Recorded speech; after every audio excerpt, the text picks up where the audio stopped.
جو شخص ہر شب جمعہ یعنی جمعہ اور جمعرات کی درمیانی شب یہ درود پاک پابندی سے کم از کم ایک بار پڑھے، موت کے وقت نبی برحق صلی اللہ علیہ وسلم کی زیارت کرے گا، اور قبر میں داخل ہوتے وقت بھی یہاں تک کہ وہ دیکھے گا کہ نانا حسین دکھیا دلوں کے چین رحمت کونین صلی اللہ علیہ وسلم اسے قبر میں اپنی رحمت بھرے ہاتھوں سے اتار رہے ہیں۔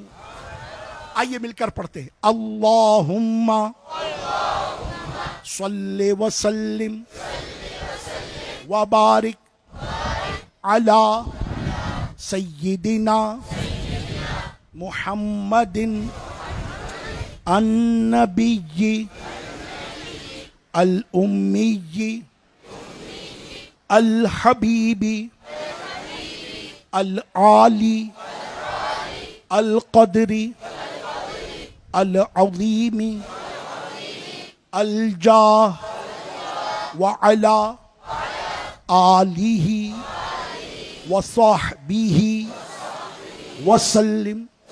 سیدنا انس رضی اللہ عنہ سے روایت ہے، نبی پاک علیہ الصلوۃ والسلام نے فرمایا، جو شخص یہ درود پاک پڑھے اگر کھڑا تھا تو بیٹھنے سے پہلے اور بیٹھا تھا تو کھڑے ہونے سے پہلے اس کے گناہ معاف کر دیے جائیں گے۔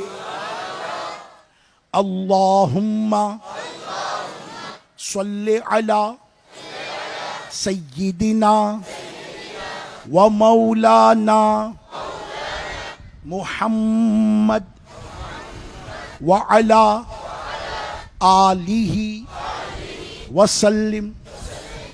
جو یہ درود پاک پڑھتا ہے اس پر رحمت کے 70 دروازے کھول دیے جاتے ہیں۔ صلی اللہ علی محمد۔ حضرت احمد ساوی علیہ رحمت اللہ الہادی بعض بزرگوں سے نقل کرتے ہیں، اس درود کو ایک بار پڑھنے سے 6 لاکھ درود پڑھنے کا ثواب ملتا ہے۔ اللہم صلی علی سیدنا محمد عدد ما فی علم اللہ صلاة دائمة بدوام ملک اللہ۔